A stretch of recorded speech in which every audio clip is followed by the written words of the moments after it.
Good evening. Welcome to our October 15th, 2024 City Council meeting. It is 7 p.m. Meeting is now in session. Before our invocation, I want to begin by acknowledging Indigenous Peoples Day. Since time immemorial, American Indians, Alaska Natives, and Native Hawaiians have built vibrant and diverse cultures, safeguarding land, language, spirit, knowledge, and tradition across the generations. On Indigenous Peoples Day, our nation celebrates the invaluable contributions and resilience of Indigenous peoples, recognizes their inherent sovereignty, and commits to honoring the federal government's trust and treaty obligations to tribal nations. Our country was conceived on a promise of equality and opportunity for all people. A promise that despite the extraordinary progress we have made through the years, we have never fully lived up to.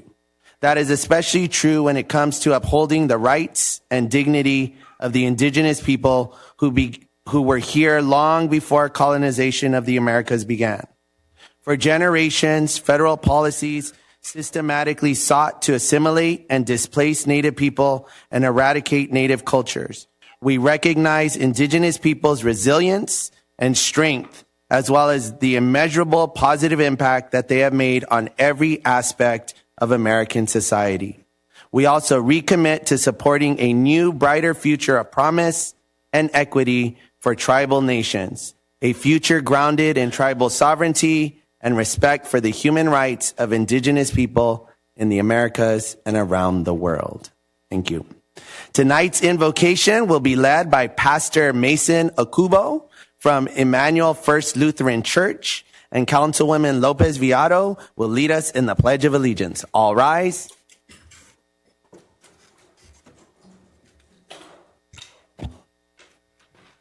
Thank you, Mayor.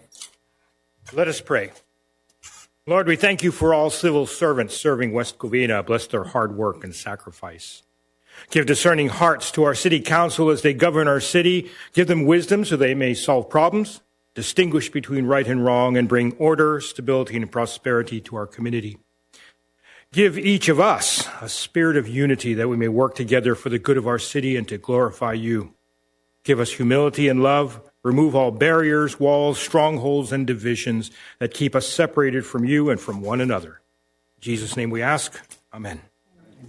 Please face the flag. Put your right hand over your heart. Ready? Begin. I pledge allegiance to the flag of the United States of America and to the republic for which it stands, one nation, under God, indivisible, with liberty and justice for all.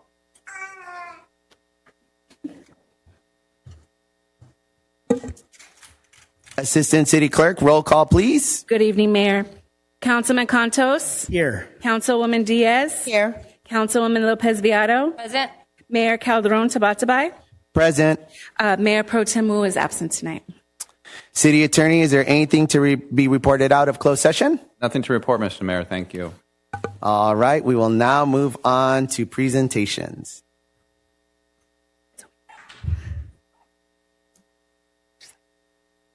Testing.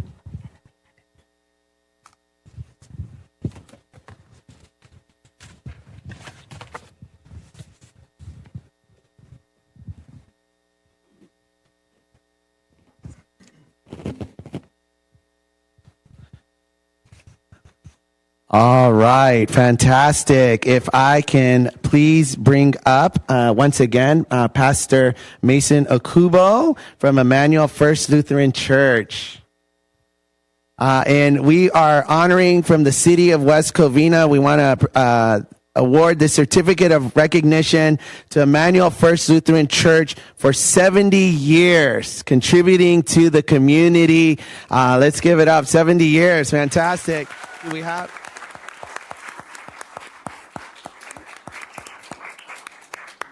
Thank you. It's been a blessing for us. I would like to introduce my members and staff who are joining us here today. You want to come on up here and take a picture? I am sorry for the sound coming out of my pocket. I I know I'm supposed to turn it off. Oh, no worries. I'm sure on Sundays we remind everyone to let's have those on Do Not Disturb. Oh, what a beautiful congregation! Yes, definitely. Hi, I'm Gail Mason, and I'm one of the congregants. And you know what? We have a really great family at Emmanuel First Lutheran.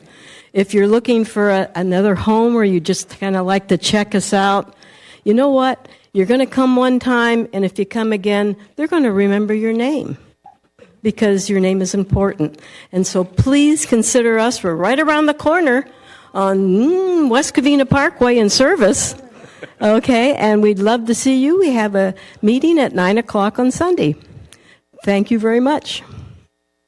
All right, thank you. God bless you.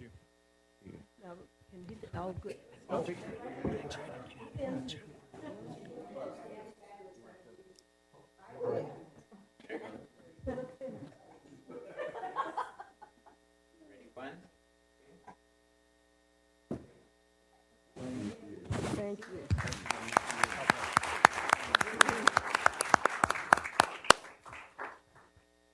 you. Speaking of dinner, we had Bun Street for dinner tonight, so I'm feeling that the suit's a little tight, but very good. Thank you, gentlemen. See the owners of Bun Street here. Give it up for Bun Street. All right, now, some exciting news. I'd like to invite our fire chief, Vince Capelli, to the front. He's back. Now,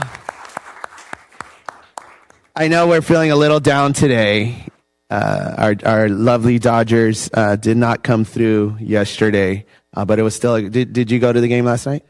No. Okay, I was there. I was at the Ravine with Anthony. It was great. Still a great time. All right. We'll you were working. Well, there you go. All right. So we are giving out our certificate of recognition for the fire prevention poster contest winner. So I'm going to go ahead and pass the mic to Fire Chief Vince Capelli. Thank you, Mayor. Appreciate it. Council members, staff, citizens, welcome tonight. We're very excited tonight. We're going to award our Fire Prevention Week poster contest winner. If you remember in the past years, every Fire Prevention Week, we have the schools locally do a poster, which is a theme for the National Fire Protection Association. They create a theme every year in the whole United States, and we've partnered with them to ask our schools to create a poster. And I'd like to ask Adrian Rial.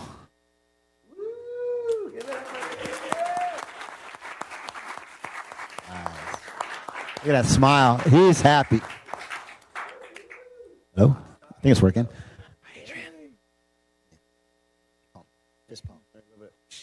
And I also like to ask California Elementary School Principal Melissa Daniels to come on up.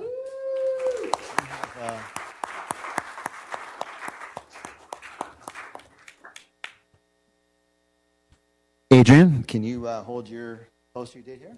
Yeah. So how this works is we reach out to the schools and we ask them to create posters. 6 schools six schools. It's helping me. I need help. He knows already. You can tell. 6 schools were a part of this program this year.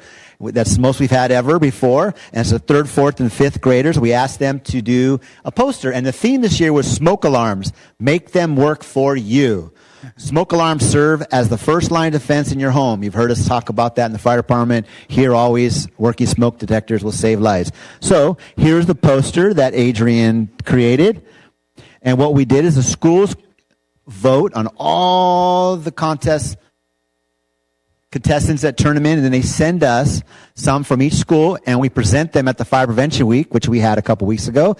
And the citizens and city staff who goes and council who's there can also vote. And Adrian got the most votes from everybody, and he's the big winner. So what Adrian's going to get is this. Yes, big round of applause. Big round of applause. I think this is working. I'm not sure.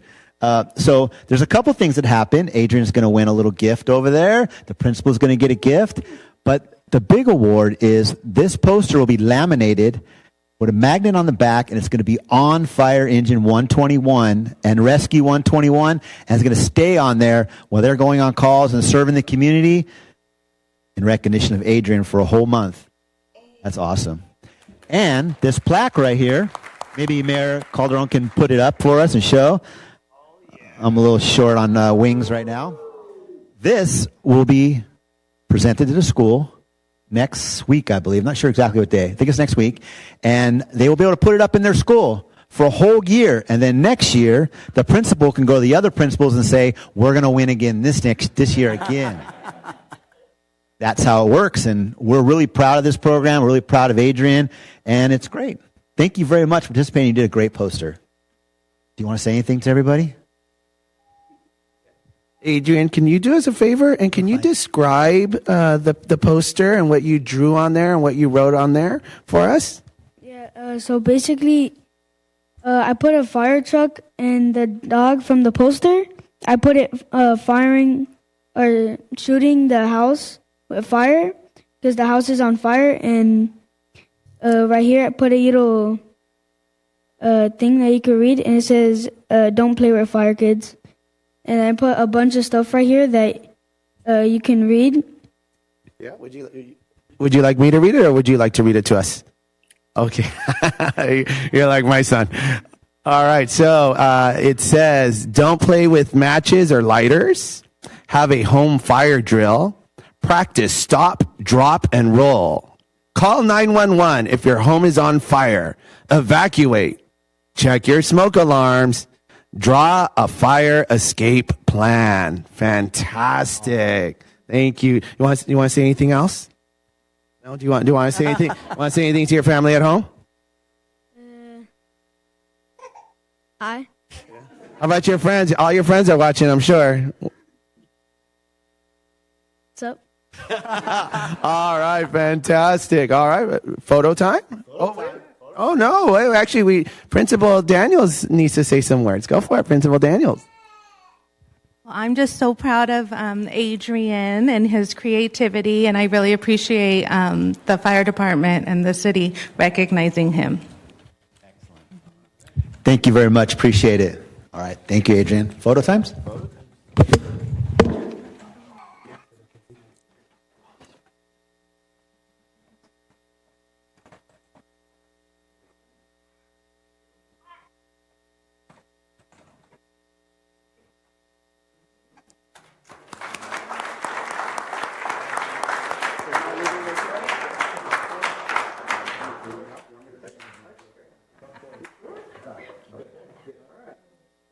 Yep, you take the big basket. What? And a little basket for Principal Daniel, right here.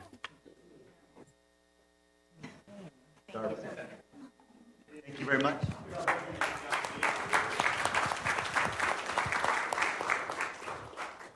All right. Fantastic. Thank you, Adrian.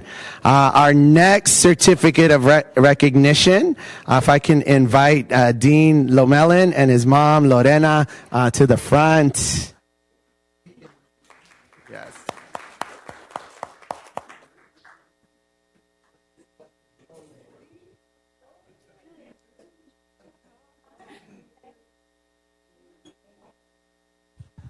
All right. So Dean is 9 years old, and like most boys his age, he loves being outside, playing sports. Dean's currently playing football with the West Covina Bruins and also participates in Little League Baseball at Cortez Park. What sets Dean apart from most children his age is that Dean was born with an extremely rare disease called beta manocytosis. It is so rare that there are only 4 patients, all children, diagnosed in the United States. Beta manocytosis is a progressive metabolic disease that causes a buildup of toxic materials in cells throughout the body and the brain. Currently, there is no treatment. Dean's family has banded together with the other families and are working in collaboration with UCI Health to research the disease and are working towards creating an enzyme therapy that Dean and the 3 other children so desperately need. Unfortunately, the research has not qualified for federal funding, and the families are raising the research funds on their own. To raise the money needed, the families created a fundraising campaign called the Lost Enzyme Project. The Lost Enzyme Project. During this past Little League opening day, Dean's mother introduced herself to the council members, yes, and firefighters attending that day and asked if there was anything they could do to help Dean and the families reach their goal for a cure.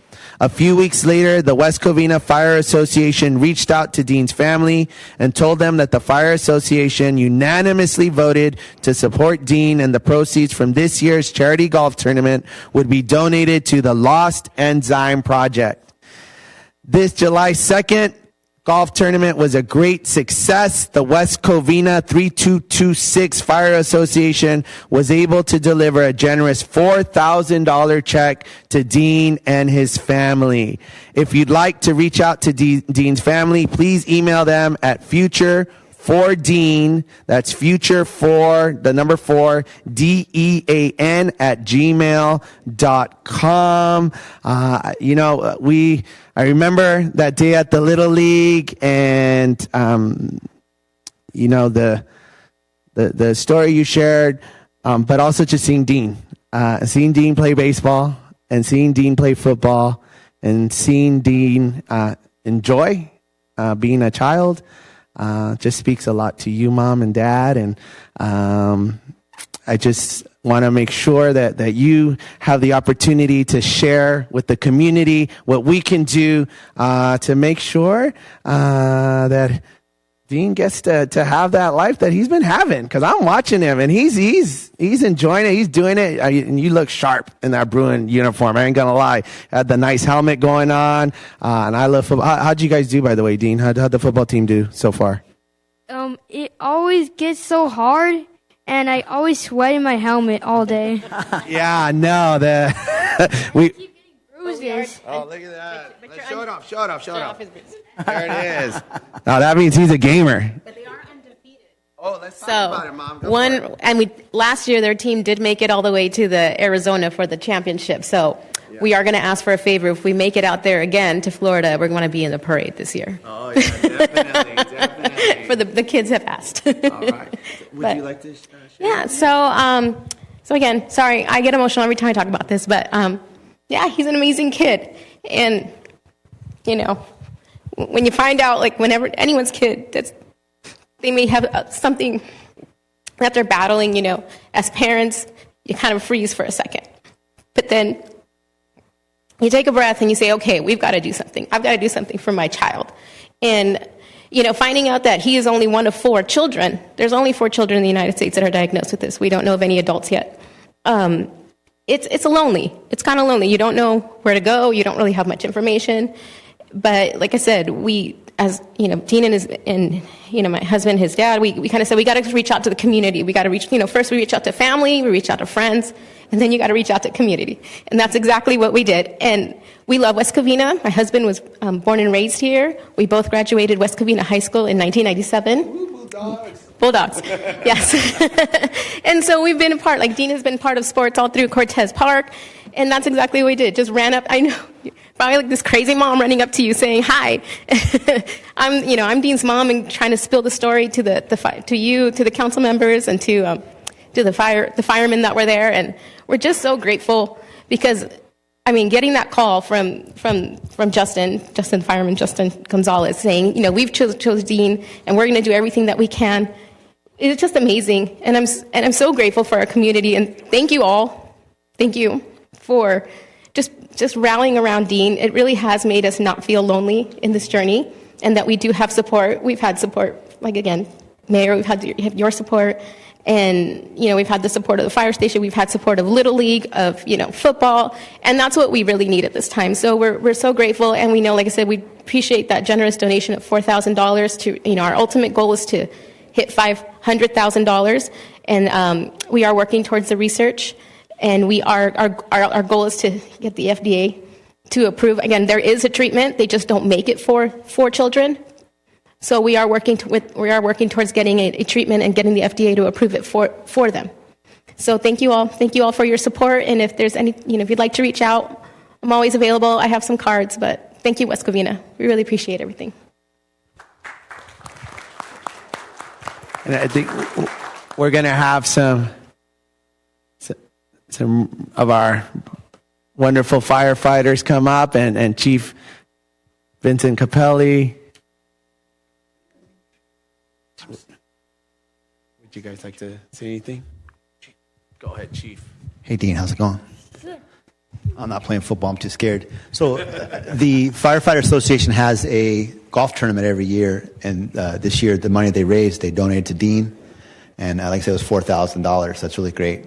And Justin Gonzalez is the firefighter that handles that for the association. They did a great job. Really proud of them. They do a great job. 2 years in a row, they've done some great donations. So just wanted to announce that. Thank you. Thank you. Do we know how close we are to the $500,000? As of today, in 1 year we've raised $140,000. All right.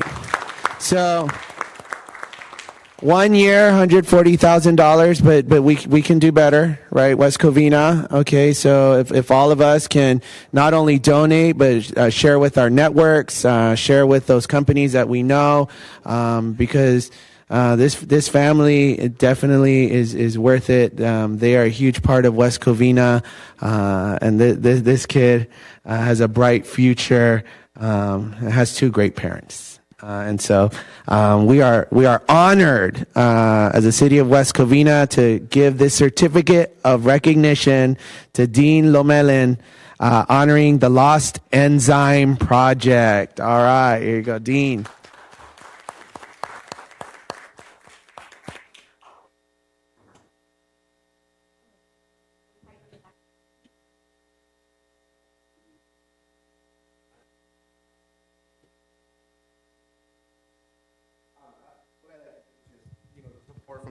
The support from the city is awesome.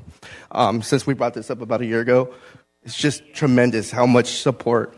And like my wife was saying, like we feel like we have people rallied around us, so we're not alone. So for that, we're eternally grateful. So thank you. All right, and we can make sure to also have the information available for residents on the website and our social media we could share. Fantastic. Thank you.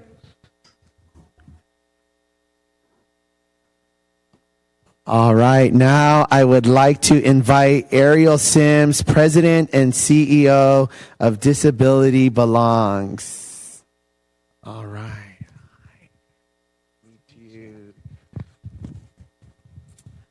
Observed each October during National Disability Employment Awareness Month, or NDEAM, we celebrate the value and talent workers with disabilities add to America's workplaces and economies. NDEAM's purpose is to confirm our commitment to ensuring disabled workers have access to good jobs every month of every year. That's the spirit behind this year's official theme, Access to Good Jobs for All. The poster shown on the screen, we have it on the screen? Oh, there we do. Yes, okay. Is rectangular in shape and features a collage of 6 photos of diverse people with a range of disabilities working in various inclusive workplaces. These photos appear in colored circles against a blue sky background. Underneath the photo on a white background is a graphic image of a black winding road leading up to them. To the side of the road, the words Access to Good Jobs for All and National Disability Employment Awareness Month appear. In the upper right-hand corner, hashtag NDEAM and DOL.gov/ODEP. My bad. Let me do that website again. DOL.gov/ODEP are displayed. In the lower right corner is the DOL seal with the words Office of Disability Employment Policy, United States Department of Labor next to it. And I just want to acknowledge that Ariel, you've traveled a long way to be here with us, and you put some time aside. So if you could speak not only about Disability Belongs, but also about National Disability Employment Awareness Month, and really educate the public on its importance. Thank you, Mayor Tabatabai. Hi, everyone. My name is Ariel Sims. I'm the President and Chief Executive Officer of Disability Belongs. I am a white, non-binary, queer individual who is multiply disabled and a neurodivergent advocate. I have red hair. I'm wearing a dark suit tonight with a bright blue top and teal glasses. Disability Belongs is a diverse, disability-led nonprofit organization that creates systemic change in how society views, values, and invests in people with disabilities. Our mission is to fight stigmas and advance opportunities so people with disabilities can fully participate in all aspects of society. We so appreciate the City of West Covina and the recognition this evening of both NDEAM and of the work our organization is doing. And we just really are so pleased to share this moment with all of you. Our hope is to really destigmatize the notion that disability is inherently negative. Instead, really discussing and promoting disability as another aspect of human diversity, and one that cuts across all other demographics and identities. With at least 1 in 4 Americans identifying as disabled, we understand that the work we do really supports a quarter of the population, and not just disabled people themselves, but their loved ones, their family members, our allies, and our supporters. We really approach disability advocacy as a nuanced topic with overlapping themes and narratives, and really everything we do is intersectional. And disability advocacy is not just for the disability community. We say it's for everyone at all times in all ways. And let us be clear, there is a lot of work to be done, especially when it comes to employment and the employment landscape. Only 36% of eligible workers with disabilities are currently employed, while those without disabilities have employment rate more than double that number. So at Disability Belongs, we're actively working to change the statistic by developing disabled people as leaders in the workforce and beyond, and by driving employment opportunities. For example, our National Leadership Program and our Entertainment Lab elevate disabled leaders and disabled creatives, focusing on building community, networking, and career advancement through strategic skill development and training. And right now we're recruiting for our next cohort of the National Leadership Program, which is fully remote and a paid program. You can learn more and help us spread the word by visiting disabilitybelongs.org/NLP. And in addition to our pipeline programming, we also partner directly with employers to change the workplace landscape. We want all workplaces to be fully accessible, equitable, and inclusive. And we know that employers of all sizes and industries, from public to private, must be a part of that change. Now, if you're part of an organization, part of an employer striving to be more inclusive, please reach out to us at partnerships@disabilitybelongs.org. You can also find some really incredible resources on our website, including a comprehensive guide on people with disabilities at work. But pipeline programming in partnership with employers is not enough. The change doesn't stop there. To really make systemic change, we also advocate on state and federal levels to change policies to end barriers to employment and ensure real jobs for real pay for all disabled workers. We want to invite each of you to be part of that change with us to end unemployment and underemployment of disabled workers who want to be part of the workforce. I want to thank you again, Mayor, and then thank you to the City of West Covina, the entire City Council, and a special thank you to Councilman Oli Cantos, who also serves on our Board of Directors. It's really incredible to be recognized as part of National Disability Employment Awareness Month. And we do think NDEAM serves as a collective call to action to drive year-round change, and we're ready to heed that call and continue the work.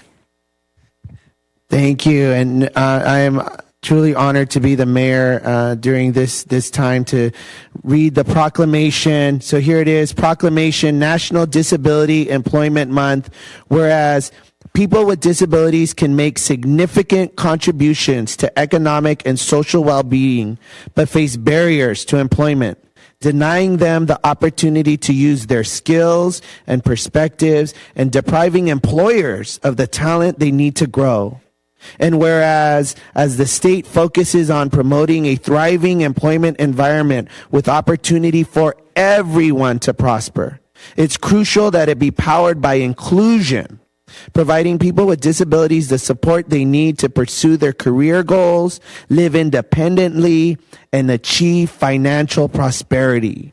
And whereas, as they enter, re-enter, or need support to remain in the workforce, Californian workers with disabilities can benefit by visiting one of the offices of the California Department of Labor and Employment's Division of Vocational Rehabilitation, which, whereas the Division of Vocational Rehabilitation can provide no-cost customized workforce development services to workers with disabilities, connecting them with employment opportunities, educational and training opportunities, assistive technology, and more, while collaborating with business and other government and nonprofit organizations to fully integrate living with disabilities into the workforce. And whereas these employers know that hiring from this talent pool is more than doing the right thing, it is doing the smart thing. And whereas Centers for Independent Living and certified work incentive coordinators around the state help people with disabilities navigate the impacts of working on any benefits they receive, including the Medicaid buy-in for working adults with disabilities. And now, therefore, I, Brian Calderon Tabatabai, Mayor of the City of West Covina, on behalf of the entire City Council, do hereby proclaim October National Disability Employment Month on this 15th day of October 2024.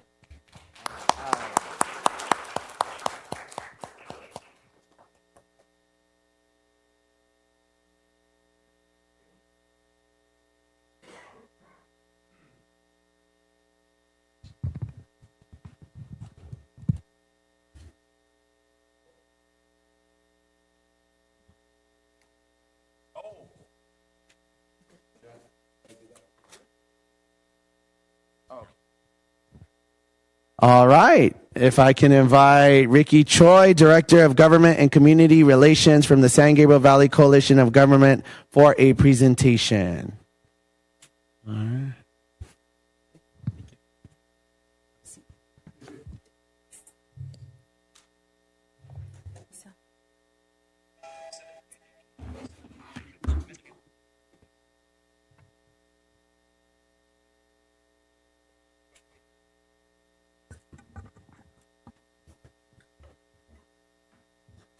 Hi, good evening. Good evening, Mayor Tabatabai, City Council members. My name is Renee Cornell. I'm here on behalf of Ricky Choi. I'm a Senior Project Manager with the San Gabriel Valley Council of Governments and also a resident of West Covina. I'm here to give a quick update on the San Gabriel Valley Council of Governments, what we've done this past fiscal year and what we're going to do the next fiscal year. Next slide. The San Gabriel Valley Council of Governments is comprised of, represents 31 cities, 2 supervisors districts, and 3 water districts. Our leadership comprises of Tim Hepburn, the Mayor of Laverne, Councilmember Ed Reese, Councilmember April Verlado, and Mayor Corey Mouse of City of Industry. At the San Gabriel Valley Council of Governments, we have several programs, and I'll go over them. In sustainability, we look to work with the cities that are part of the COG in programs. One of them is Fire Prep SGV, where we inform people about how to prep for fires, especially during this last month where it's very hot. The air quality is pretty bad. So we work with cities, member agencies to improve the quality and provide information. Another one is regional broadband. Internet, we all deal with it. We all need it at home, especially if we're working from home. We're conducting a study that over the whole San Gabriel Valley Council of Government to see how we can improve broadband internet connectivity throughout the region. Next slide. Transportation, we have several transportation projects Currently, I'm the senior project manager for the 5760 Confluence project. So if you've driven down to Disneyland on the 57 and the 60, you've noticed all that construction. That's aiming to improve the weaving. You have two freeways merging, a lot of side swiping. So that 4-year project, which is completed in 2028, will add 4 bridges, and the cost of that is approximately $414 million. And another one is the Alameda Corridor East project. The last grade separation we did here in West Covina is over there on Nogales, south of Valley. If you've noticed, when the tracks go underneath the tracks go above the road, it's a grade separation. So right now we're currently working on 3 grade separations, 2 in the City of Industry and 1 in Montebello. Next slide. Our homelessness and housing projects. Our programs offer help to the residents of San Gabriel Valley, such as interim housing, supportive services, as well as funding for permanent housing. And in that slide there, I think Mayor Tabatabai, you were present in the Esperanza Village opening in Baldwin Park. And lastly, mental health is very important. We have several programs that aim to help with that. One of them is the SGV Care Program, basically offering support to first responders in a crisis emergency. Next slide. This last year, we broke ground on 2 grade separation projects, the Montebello Grade Separation Project, as well as the Turbo Grade Separation Project. And we've opened 3 recovery food hubs. Next slide. Oh, can you hear me now? Okay, so like this? Okay. So this last year, we broke ground on 2 grade separation projects, 1 in Montebello and 1 in the City of Industry. And we've opened 3 food recovery hubs. The City of West Covina participates in the food recovery program, as well as the broadband needs and assessment and fire prep SGV. Looking ahead, we're aiming to complete the broadband study, as well as begin implementation of the Jumpstart Bus Corridors project. Basically, we're working with all the cities in the San Gabriel Valley to put bus lanes throughout for the upcoming 2028 Olympics. Next slide, please. Those are all our committees, represented by elected officials, and Mayor Pro Tem Tony Wu serves as a member, represents West Covina on the governing board. And last slide, thank you, and I can answer any questions. Any questions from my council colleagues? Seeing none? Well, thank you very much for the presentation and for all the work that you do. Awesome, thank you. Now for our city manager's report, which will be given by our city manager, Paulina Morales. Good evening, Mayor and council members and residents. Tonight, a couple updates that I wanted to share with the community. I think we're waiting for it to get up. It's loading. Okay.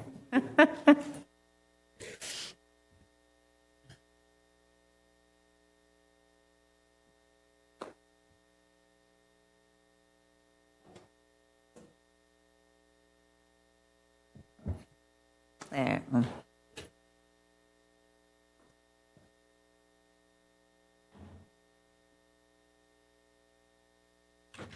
I can start and I'll let her catch up. So one of the things we wanted to share with our residents in our community is our animal care, or through the County of Los Angeles Department of Animal Care and Control. It's celebrating Adopt a Shelter Dog Month to bring awareness to many of the loving dogs headed needing homes. To mark the occasion, they are waiving adoption fees for all dogs from October 15th to the 31st. This includes adoption, spay, neuter, microchip services, including license and trust fees. So if you have been looking for a dog and want a companion, we encourage you to do it through the Los Angeles County Department of Animal Care and Control now that it's being waived. Is it still loading? Okay. Next, we'd like to announce, I know it's been in our Discover, but we wanted to bring to the attention of our residents in the community that our batting cages at the Sportsplex have been open. And so you can go up to the Sportsplex during hours of operation, which is Monday through Thursday, 4 to 8 p.m., and then on the weekends. and it's $10 for 10 minutes, $15 for 15 minutes, $30 for 30 minutes, or $45 for an hour, which I think is the steal. So, but if anyone's interested in using the batting cages, we encourage you to come and use the batting cages at the Sportsplex. We also wanted to share an initiative that we are rolling out. The police department has rolled out a West Covina Department e-bike team, which is in collaboration with the Foothill Transit, to establish a directed patrol along West Covina Parkway corridor. It's aimed at deterring crime, fostering positive interactions with bus riders. The patrol is focused on enforcing laws at bus stops and buses while enhancing community safety. In addition, we use this bike team at our last event, the Moon Festival. So if you attended, you saw our officers on some bikes, so we will be using them for special events. The initiative is part of the West Covina PD's broader mission to improve safety and service, supported by a specially trained bicycle patrol unit that was formed August of this year. Next, we have a couple updates on some developments that are going on. Haven City Market, which is the former Hong Kong Plaza, is now open. We're very excited. This was West Covina's first food hall, which is a concept kind of like a mall food court, but it's a little bit more upscale. They have 41 different spaces for different vendors. The grand opening for the public is Saturday, November 2nd. We encourage and invite everyone to attend. Like I said, it is our first food hall. And they also created a great outdoor space where they're hoping to program a lot of community events for the residents, for community, and for patrons of Haven City Market. We also, Toyota dealership, they are moving forward. Oh, if we can go slide back. With relocating to the location on Citrus. They are looking to be open by December of 2024, so that's going to be the new Toyota dealership across from the Eastland Center. Amazon Fresh next door is still under construction. Once we get an estimated date for completion, we'll be sharing that. And then I know it's been on social media, the Eastland Center, there's a couple updates. So Burlington Coat Factory is grand reopening. They're relocating within the shopping center to where the Pottery Barn outlet used to be, so closer to Walmart, and they're opening this Friday. We encourage everyone to go and shop at your local store, so hopefully you can go check out the new location of Burlington Coat Factory. And then the big announcement, too, that TGI Fridays has closed. They have closed both TGI Fridays, which was recently, as of this month, and Walmart, which has been closed for, I think, a year or 8 months.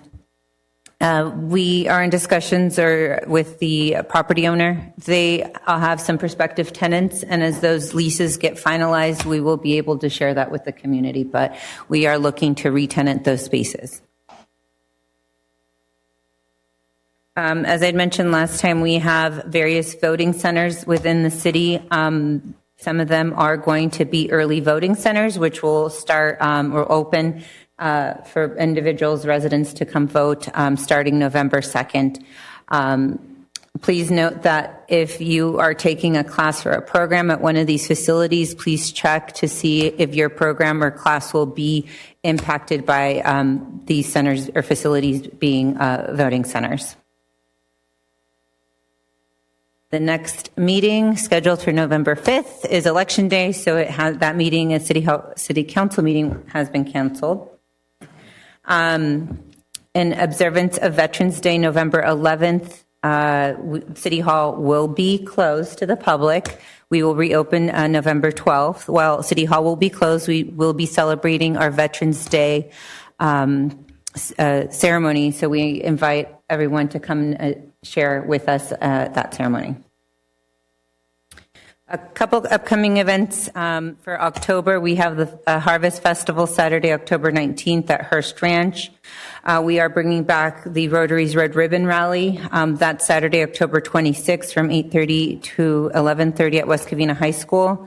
That same day, we have Festival of Frights and the Kiwanis Club of West Covina Cogtoberfest from 4 to 9 p.m. at historic downtown West Covina.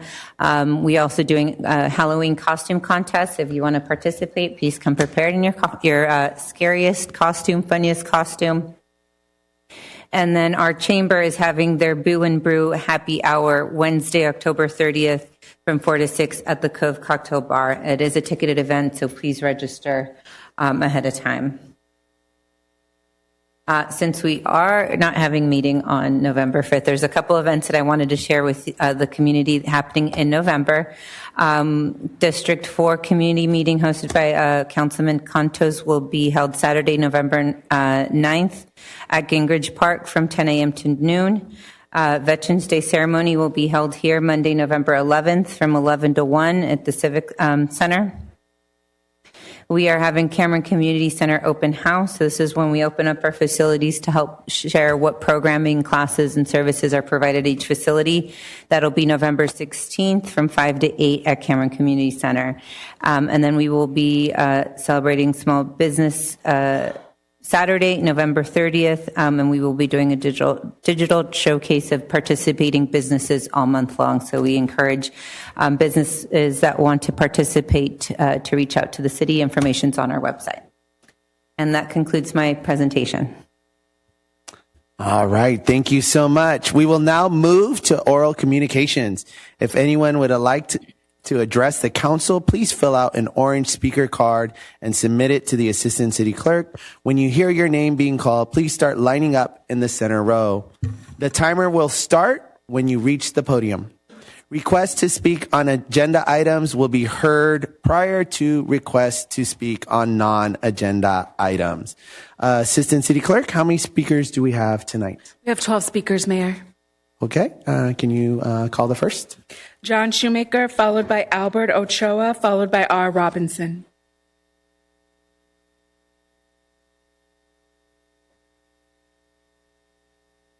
So how's everyone doing tonight? Thought I'd go over a couple things. One of them has to deal with the pay raises. Don't complain when anybody gets pay raises, but when the way they were justified, I had to kind of scratch my head. Because basically what it told me is we're taking money from the reserves for last year to pay for it this year. Because one of the things that popped up was we got more sales tax revenue last year, so that's going to pay for the raises this year. Well, last year, being an accountant, last year is last year, so we have to be taking that money. The other thing, when I took a quick look at the numbers, was it looked like it was based on the salaries, which is fine. But then overtime seems like it would increase also because you're going to have that in place. And then magically, we're also going to get more sales tax revenue this year, so that's going to cover the cost.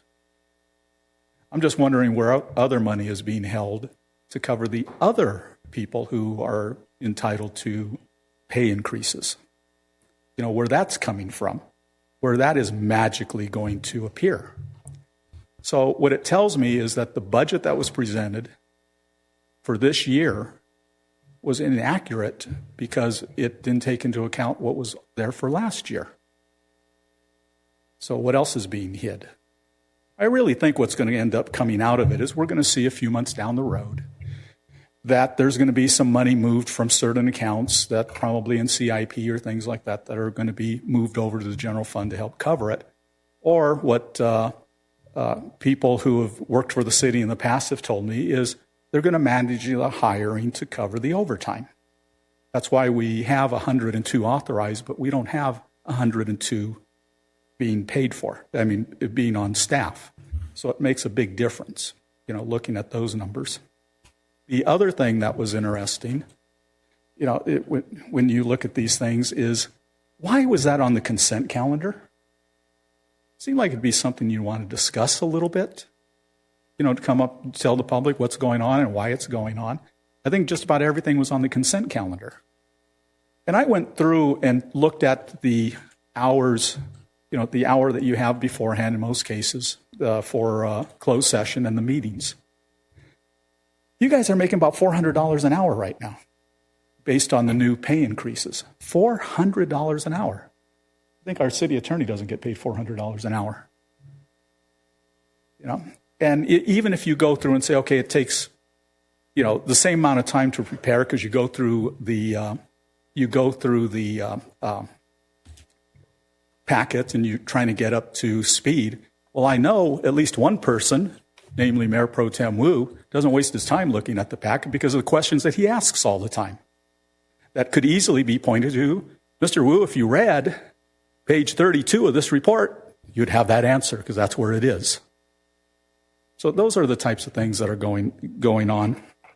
And I also wanted to say, you know, thank you for coming to the candidate forum. You know, it was informative. What's there? I just find it's utterly amazing, you know, that people who, if you can't come to a forum to talk to the public when you're asking for their vote, what's the likelihood you're going to waste your time talking to them when you're elected? You know, like we right now have, you know, Councilwoman Diaz walks away every time I come up here to talk. Well, hopefully after November 5th, she won't have to walk away when I come up here to talk because I'll be sitting there instead. You know, and as I've said before, I promise to work with the people on this who's on this council to get things done because we need to have things done. And I'm going to ask the questions that are needed that sometimes you guys are misled. You're not given good information. And I know what the questions to ask and what's there and what's not there that needs to be shown to the public. And as people have said to me, some of them who have various information that I don't even have because of where they're at and what they do, they go, John, it's worse than you think it is. I pray it isn't. But there's certain people I have to trust when they say, oh, yeah, it is. So, well, we'll find out a little bit more. It's been fun. No matter how it turns out, I'm not going away. So we'll talk to you soon. Bye. Albert Ochoa, followed by R. Robinson, followed by Lisa Mayo.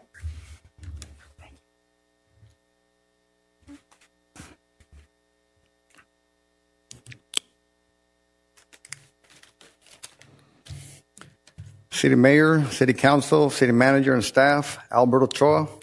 I'm here to address a continuing issue with big semi-trucks with long trailers, 40-footers. Usually they're 4 or 5 axles. Some drivers continue to violate the posted sign on both directions of no trucks. They have caused 2 accidents, one last year on July 2023. The trailer axle tires were riding on the sidewalk and broke the concrete streetlight post and landed on the house property fence, breaking it. We had another one this year, on July again, 2024, the same thing. The trailer broke the streetlight post and landed on the street. The city has made safety improvements to our residents. Street and the big trucks with long 40-foot trailers have damaged and broke off many D-liner posts. These D-liner posts have worked, and we have not had another vehicle accident since 2022 when I addressed this issue. We would like to thank you all, those that were involved, and we achieved the safe driving once again. On the same location, there's a utility wood post, another safety concern that may also knock it down as they damage that street light post. It's just about 20 feet away from there. So I want to make sure that I explain myself that I'm not talking about the small delivery trucks that are approximately 24 feet and smaller in length like UPS, FedEx, Amazon. I'm talking about the trucks with long trailers. These belong on actual truck routes, street. So thank you. R. Robinson, followed by Lisa Mayo, followed by Doug Ford. Good evening, Council. Let's celebrate the Brown Act and the First Amendment because we're 3 Tuesdays away from a critical national election. Sacred values are on the line, including the First Amendment and censorship. Homeless carpenters do get executed when they won't shut up.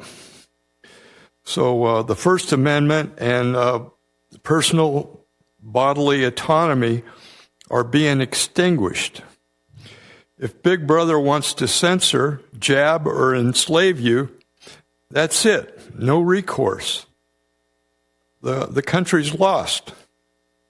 Moreover, voters need to vote no on all state measures and bond issues, or will not be able to afford to live in California next year.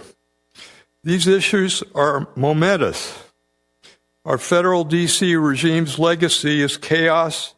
We have the deepest divisions among Americans since April 1861. Asylum seekers get free airline tickets to anywhere in the country. North Carolina residents lose everything. They get $750. California continues as a sanctuary state. Every state is now a border state. Asylum seekers are being flown free everywhere to drain Social Security. There's the CIA, PSYCOP, fifth generation information warfare, corruption, Venezuelan gang infiltration. For example, I think it's called Tren de Aragua, a transnational criminal organization from Venezuela, holds a dominant role in human trafficking, pedophilia, and human smuggling in the Americas, engages in a variety of criminal activities such as arms trafficking, bribery, drug trafficking, illegal mining, kidnappings for ransom, and money laundering. And plus, we have early voting-led rigged elections and assassination attempts galore. Martial law, it's not a pretty picture. People control, not constitutional freedom. I like being a human, not a digit. Recall Vice President LBJ in 1962 said, "He who controls the weather controls the world." So what happened in weather weaponized Asheville, North Carolina, Maui, Hawaii, Paradise, California, East Palestine, Ohio, all weather catastrophe land grabs that have been covered up. Perhaps Americans are being manipulated. We are under assault. Check out the California Energy Commission and the State Air Resources Board website archives to help discover the criminal cover-up going on. Please remember the border czar, Queen Kamala, a founder and former cheerleader of the Defund the Police movement. Why don't we defund our wars? I'm guessing that Comrade K will not get a single vote from the West Covina Police Department members. Only George Gascon will be backing Comrade Kamala, who is fully supported by Haitian and Venezuelan gangs and the fentanyl cartel smugglers. We are governed by a criminal organization that want all Constitution-loving Americans and their values dead and gone. Kamala never won a single primary or garnered a single vote. Biden got 14 million votes, but was deposed in a shadowy way. So how many provisions of the U.S. Constitution are being violated to get Comrade Kamala elected? What about the dominated rights of we the people? Thank you, Bill. Canceled without notice, without our knowledge or... Lisa Mayo, followed by Doug Ford, followed by Shiraz.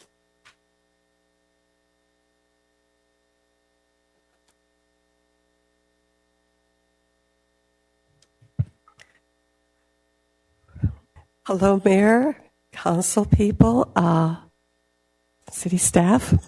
I'm honored to be here. I don't come here that often, but I'm here to see, and I know everybody here. So I'm glad that I'm here today. If you would do me the honors and pass this. It has been. Okay, great. Thank you. I'm here to represent today the Emblem Club of West Covina. It's part of the Elks Lodge. And we're going to be having a tea and a fashion show. It's a happy occasion.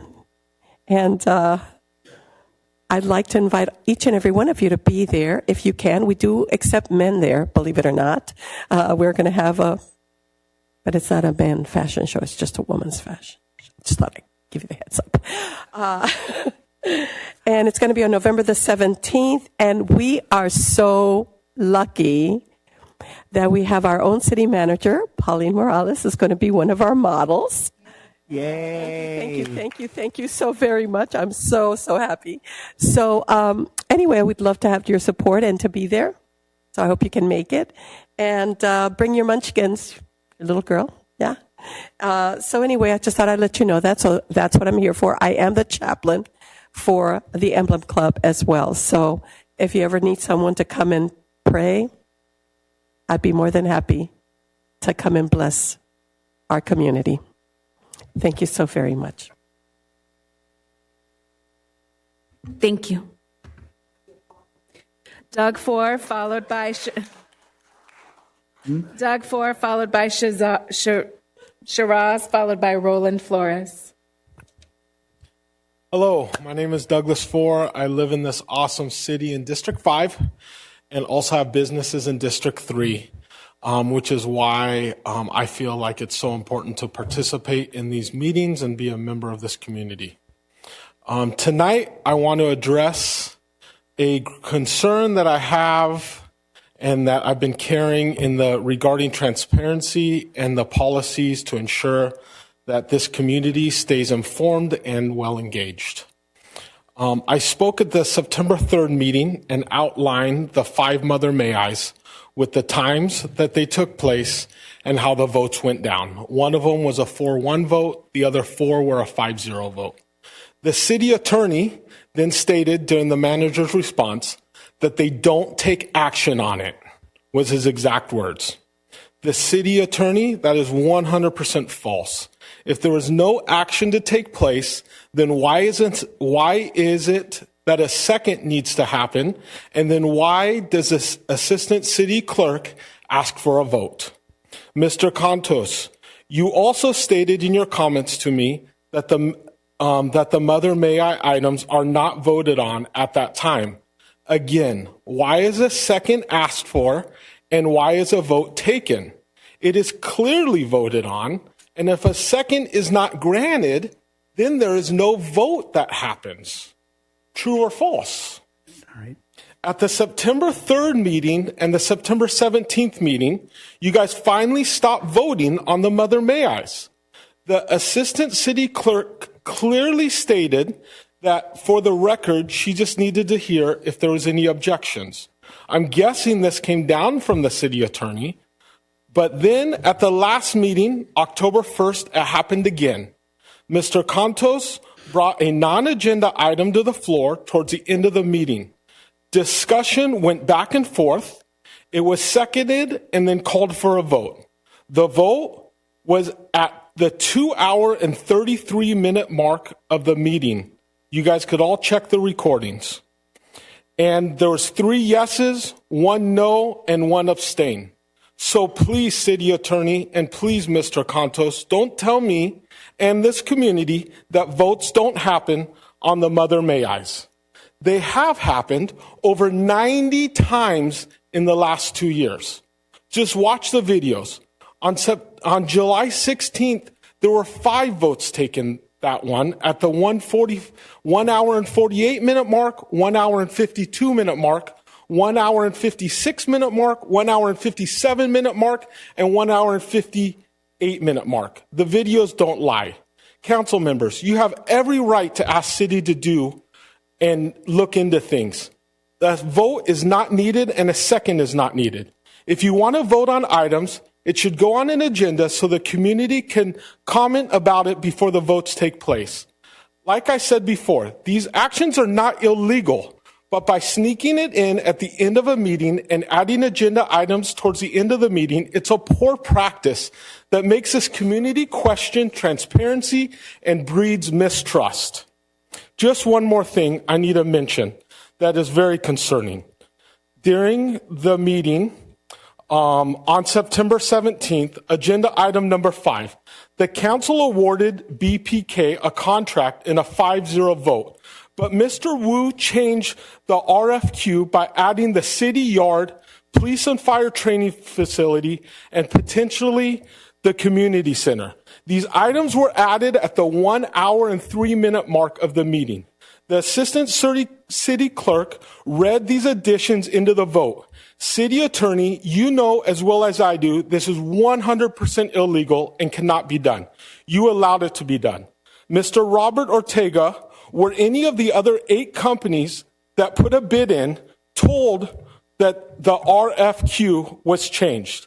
I asked the city to throw out that vote, put a new RFQ in, and rebid the project. I'm tired of the city getting sued. It has to stop. And now the other 8 companies that bid on that RFQ have a lawsuit against the city because of what happened with Mr. Wu adding those items at the end of it. It is not fair to those 8 companies. Those items were added at the end. Thank you very much. Shiraz, followed by Roland Flores, followed by Dr. Davis. Hey, how you guys doing? I'm Chirag Dale, owner of the Days Inn in West Covina. I'd like to address firefighters, police department first before I address you guys, because you guys don't do shit. All right? I'm tired of it. You guys need to do something with 5-star. I do not know. The cops aren't going to do anything because you guys stopped them. Look at the permits. You guys were looking into it. You guys were going to restrict it. Yeah, you guys stopped one thing, but they brought in another thing. The police department can't do anything about it. A couple of you up here don't really care, and I know. That's why I addressed them before I addressed you guys, because they're the ones that actually do stuff. You guys don't really care. My second item, when Caltrans was doing the work on the 10 freeway on South Garvey, they were supposed to repave our street. I've called, I've talked to code enforcement, and they say that it's Caltrans, that's your guys' responsibility. From here up the street, Parkway, all the way down to Grand, all the work that they've done on the side of the freeway, that's your guys' responsibility. You guys have to be enforced on that. Second of all, underneath Branca Wash, what's going on there? You guys know that there's a pipeline, a gas line there. You guys are going to continue to let kids walk underneath that gas line when there's an encampment under there? I was the one that brought it up about 5 years ago, before the fire even happened. You guys want another bomb to go off this time? Because all the dope heads from the 5-star, that's where they go, that's what they do. There needs to be a fix on the wash. I understand it's out of your guys's. You guys play the blame game with the wash, or what is it? LA County Public Works is responsible. Public Works says you guys are responsible. At the end of the day, when I want stuff done, Public Works takes care of it. But regarding the bridge is Public Works' responsibility. And it is the city's responsibility to keep our kids safe. If something happens there, you guys are going to be screwed. I swear to God. And I'm counting the days that something happens, because nothing gets done. I have officers that drive in front of my building that they will not do anything with people that are in front of the 5-star, because there's not much they can do. You guys aren't doing anything to stop them. I have days that people sit in front of the hotel, in front of the 5-star, and cops can't do nothing. They get tired of dealing with the same people, and I understand. If they come on my property, I'll take stand on myself. I don't need the cops. You could ask any West Covina law enforcement. They know I handle my own shit. You guys need to do something about this. You guys need to take their permit. There's a use permit on it. Something needs to be done. You guys voted on it about, 4 months ago now? And you guys said you'll look into it in 6 months? Let's see what happens. Where's the reports? Nothing has been said after you guys said that you guys aren't going to have the homeless shelter going there. Can't remember the program name. That's fine. Now what they're doing is they have felons staying there. They're taking vouchers from people that get released from jail. Also, there is a law. If you live in a hotel for more than 30 days, you are a resident. I don't see anyone, even code enforcement. Code enforcement does a great job because when I call them about the 5-star, they're there within 24 hours. There's stuff that I do need to talk to Mylan about that has just been brought to my attention because I've been gone for about 4 months. I come down just to bitch at you guys that I know nothing's going to happen. Those guys are the ones that make stuff happen. You guys don't do shit. You had a meeting at my hotel. Was there anything that was done after that? Nothing. You haven't reached out to me. There's a bunch of questions that everyone asked.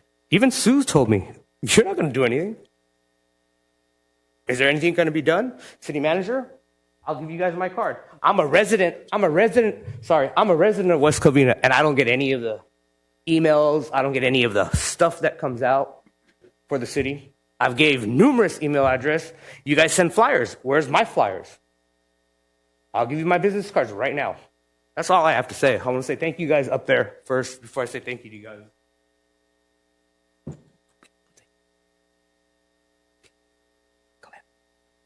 Roland Flores, followed by Dr. Peter Davis, followed by Frank Williams. Good evening, Mayor, Council members, and city staff. My name is Roland Flores. I'm one of the leading brothers at the La Puente Church of Christ. A few months ago, we were just asked a question, if our congregation were to close down today, would the community miss us? And that really hit us hard. So right now we're kind of going through our transitional phase where our older members, who are the leaders, are starting to step down and some of the younger members are starting to step forward. But we said it's time that we need to start, getting together with the city members, all of you guys, to see what we can do to help assist in any way we can. So we've been joining the La Puente City Council as well last week and also now today with the West Covina, just to see what we can do to help out in any way we can. My number's in the card. Mostly we can offer up our building, help out with trunk or treats in the future, whatever city engagement we can have to just help out some of the members of the community. We're all for it. And then we also plan on attending these meetings bi-weekly. So it's either me, myself, or some of the members of our congregation. One of our members is here today. Just whoever can make it out, we're going to try to be more vocal and just be an assistance of whatever the community needs. So please reach out to us. And like I said, we'll still continue to come to these meetings. And we're so thankful that we're here and just able to be a part of the city. So thank you. Dr. Peter Davis, followed by Frank Williams, followed by Hector Rorio.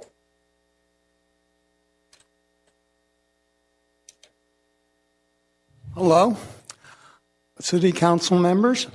I've been a resident of West Covina for about 50 years. I've been involved in the Cameron and Citrus Light situation because I live very close to it. And with the light as it is now, I'm in great danger, as are many of my neighbors. When this was discussed, I believe in April, there were 3 proposals. One of them included, at least one, maybe more, included a road diet. That was instructed by you, the City Council, to discuss and send for the neighborhood and involve them and discuss the road diet. There was a meeting, which we were told about, of the traffic committee. Your mayor was there. And the road diet didn't come up, at least not except for the people like myself who mentioned it. It's never been discussed officially by any West Covina group, although it's been proposed as a possible solution, which I think is very necessary for safety of several of us. The road diet is something we need. At the meeting that we did discuss it a little bit from the audience, not from the traffic committee, it was kind of ignored. Our mayor was there, but he had to go to a convention, a Democratic National Convention, for the next meeting when they scheduled it. I think possibly because he wasn't there. then you guys voted, or at least 3 voted for it and 1 abstention, to put the traffic light in. And you also heard them say, the traffic committee and their, I don't know what the lady was, but she works for a private company, and she recommended, they said that they will come back to us, the citizens, about the Cameron Avenue's situation as well, even with the traffic light. That's a given now, I take it. But the road diet still isn't being discussed. And your city attorney mentioned at one point some liability. I couldn't get to discuss it. He had a rush. But if you are liable, I think the city will be. If someone makes a right turn in the current conditions as it is, without being forced into a wider center drive, anyone pulling out of their driveway, particularly me, because I'm the first driveway, will be hit. And the road diet would take care of that. At least it could if they discussed it with us. My neighbor across the street uses the alley. He can't turn with it because he can't see. There's a bus stop there. If there were no turns on red sign put up there, that would take care of the problem. But they're not discussing it with us. And obviously when they do discuss it, as you people heard in that last meeting where you decided to put in the light, there were 15 people for it, 2 people against it, and they didn't even live close to where it was. They lived further down the street where it didn't influence their situation. So now that the light's going to be put in, I suggest that you guys inform the traffic committee to get on the ball, because they're supposed to do what you tell them, and they don't. They ignore you. And unfortunately, in some ways, I don't think our mayor is going to be with us very long. I think he's going to be elected to a higher office. So in that case, we won't even have a supporter. Thank you. Frank Williams, followed by Hector Rojillo, followed by Brian Gutierrez.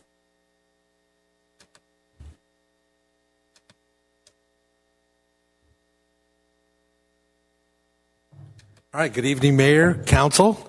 Frank Williams here. I want to come as a resident of more than 30 years, proud resident, also a volunteer in the Youth Sports Council as chair, and also with the West Covina Bruins, and back in the day with my kids we're playing Little League West Covina American. Today I come to you with really just kind of a quick overview about our youth sports and about our volunteers. This city, you know, as a proud father of 5 and now grandfather of 6, 4 boys, 1 girl, and now 1 grandson and 5 granddaughters. I look forward to what's going to happen in West Covina over the next 10 years. And I know that, you know, a lot of people come, you know, with obviously we have our own challenges. But the first thing we have to be is about the foundation of our volunteers. The foundation that is in all of the youth sports program that serve. And what better way is to lead off with a quote that I really thought was appropriate. The best way to find yourself is to lose yourself in the service of others. Mahatma Gandhi.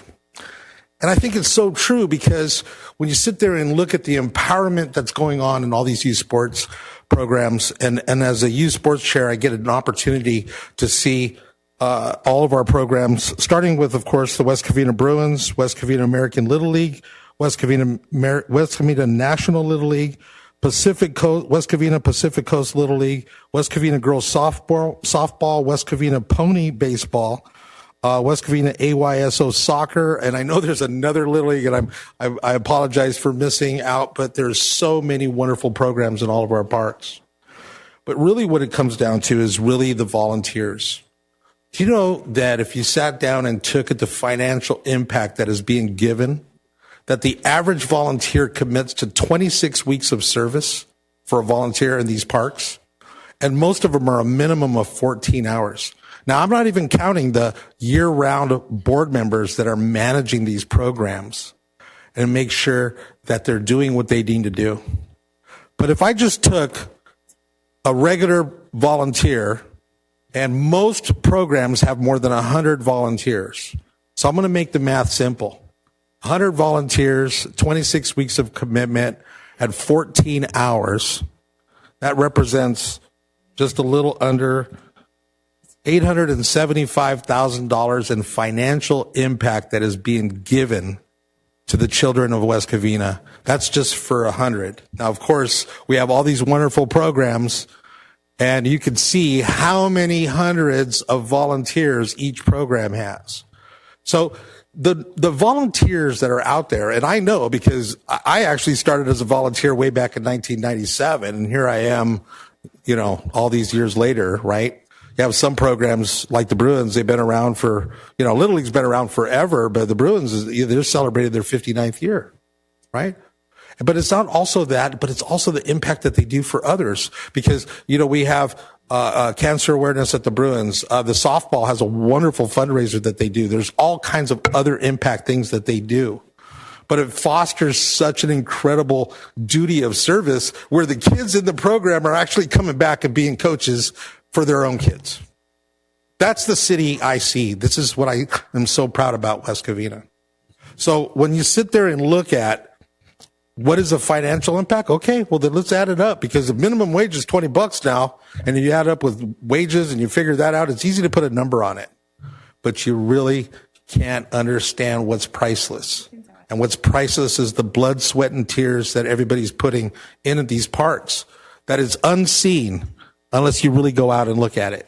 Unless you really go out and search for it. And I know we make our visits on youth sports opening days and homecoming. We just had you guys out there. But I really think it's important for the community to understand that, we are a huge part of the community, and it just continues to grow. And what's really awesome is that they're all finding their voice, because they're all realizing that, we have so many families that, just like myself, we're registered to vote. And we exercise our right to vote. And I think it's really important that we see the benefits that are being brought to the children of West Covina. And thank you with all of your support, because if we wouldn't have that, we wouldn't have these wonderful facilities. So with that, I just say thank you, and go Bruins.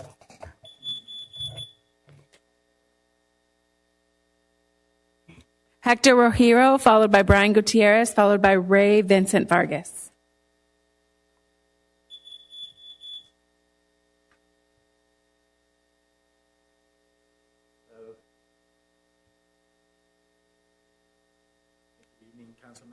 Mayor, I'm glad to be here with you. My name is Hector O'Hara.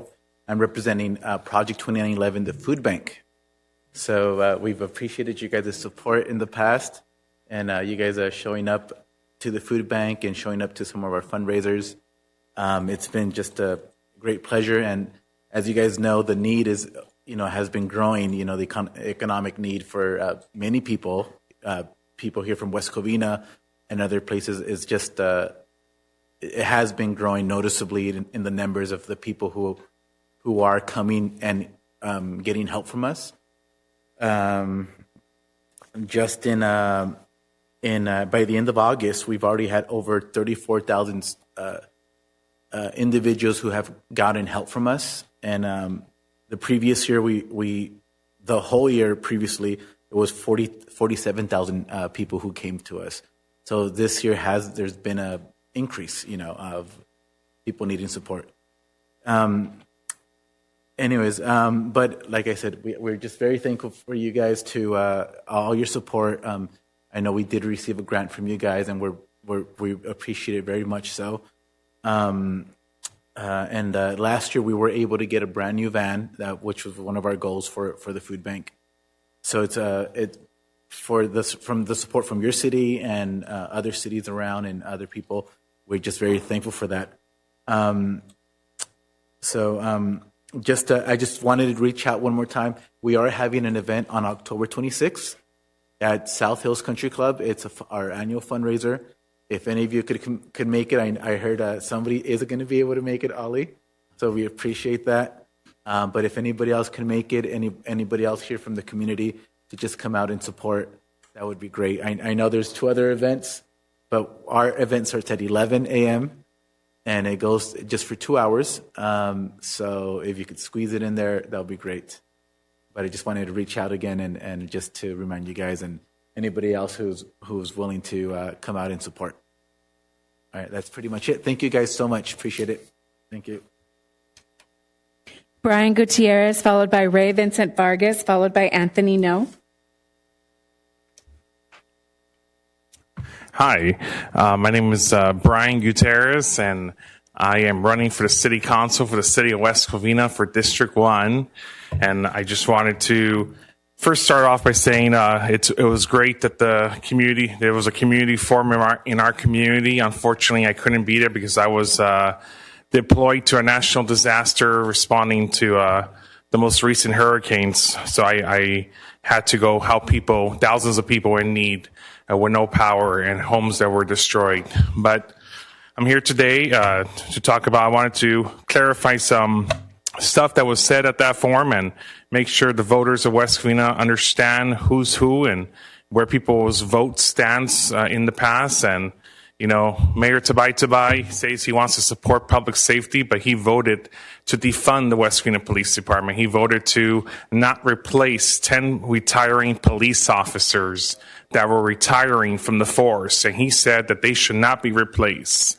And when that happens, that means that would have been 10 officers less deployed or responding to crimes in our community in District 1. And unfortunately, Tabay will continue to lie to our community about his vote record. And so I'm proud to say that I'm the only candidate supported by the West Covina Police Officers Association and the West Covina Firefighters Association, because I'm going to be an advocate to make sure that they get the resources they need to put more officers and firefighters on duty to serve our community, especially in District 1, a district that has been forgotten for so too long. You know, we hear after meeting, and we hear from residents how on Vincent Avenue, multiple fatalities of people dying on Vincent Avenue because of car crashes. But not once did Council Member Brian Tabay advocate for the city to move faster in implementing improvements in his own district. And he failed to make sure that he was a voice for the community in that area. And he continues to do it because he was too busy running for the California State Assembly against Democratic Assembly member Blanca Rubio. And unfortunately, he had bigger ambitions, but the voters of the 48th district told him, no thanks, you're not moving on. And so now he's coming back here to run for his seat again. And unfortunately, his voting record says that he believes in defunding the police. And he's continue to spread lies in this election. He's using his own people to intimidate voters, to take down signs, telling them how to vote. And I would encourage the council member to be mindful of federal and state law of voter intimidation, and to not force voters how they should vote. They have the right to vote for whoever they want. If it's you, if it's me, doesn't matter. That's their right, their constitutional right. And so just wanted to make it clear that our council member continues to lie. And you know, he also stated that he got $16 million from Los Angeles County for the city of West Covina. But I haven't seen an award letter given to the city of West Covina saying that $16 million was being allocated for West Covina's homeless initiative. And unfortunately, that letter does not exist. And I will encourage the voters to make a smart decision and to make sure that you do your homework, because Councilmember Brian Tabay, I know he likes to go around the bush and doesn't get to the answer. And so unfortunately, he's failed in his leadership. He failed to represent the residents of District 1 for years and years and years. And on his first term in office, instead of wanting to care about what was going on in his own district, he chose to run for the state assembly against a Democratic Assemblywoman, Blanca Rubio. And so, unfortunately, he's back here now, and he wants to run for re-election, and he's changed his position on about law enforcement and public safety. But unfortunately, our officers don't forget how people vote on this chamber, and so I'm running for City Council, for the West Covina City Council in District 1. I'm Brian Gutierrez, and voters, remember to do your homework and to make sure you vote for the people that you believe that will have the passion and the heart to represent District 1 for the next 4 years and advocate for policies that put you first. Because at the end of the day, your voice does count, and I'll make sure that your voice does count in this community. So thank you. And our mayor likes to laugh a lot about because he knows the facts. So thank you. Ray Vargas, followed by Anthony No, followed by William Elliott.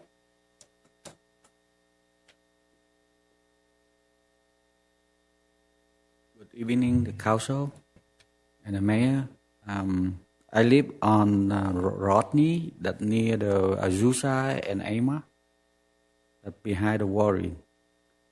And in my backyard, it facing down to the Azusa. A lot of tree dying, big tree dying, and termite and rat, no water. And a lot of people move from the right side of Warren to live in my backyard. A lot of trash, so they're very concerned to me that no safety there. There can be a fire, so I want the city to do something to resolve the problem, like trim the tree, cut all the dying tree, and make it nicer in the back, my backyard. Thank you. Thank you. Ray Vargas, followed by William Elliott, followed by JD.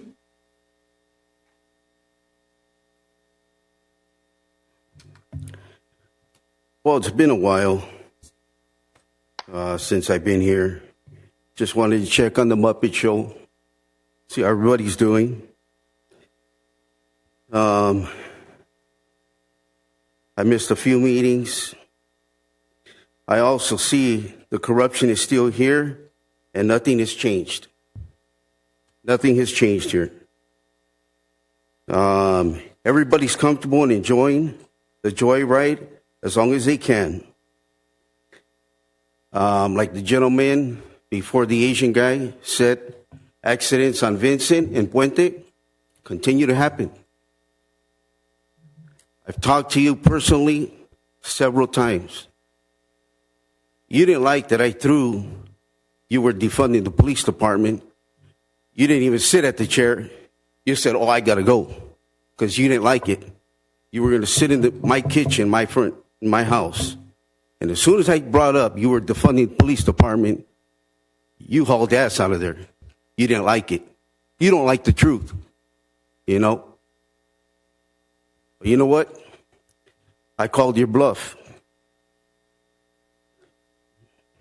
You're building the corrupted enforcement here instead of a police department.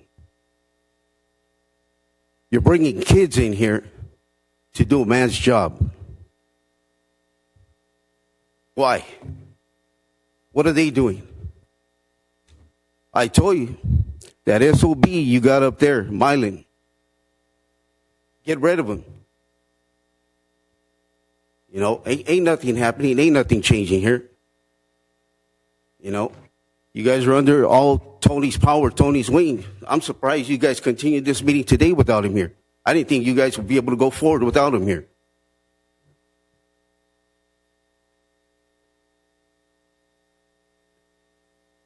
I don't need any council members to advocate, speak for me, or support me. I'm a man, my own, and I got a mouth to say what I want and when I want, and to who I want. You know? You think you got balls? You think you can advocate for me? I don't need you to advocate for me. I don't need you to speak here. I'm here to tell you the damn truth. 4 years you've been here, and you've just been sitting on your hands. You haven't done a damn thing.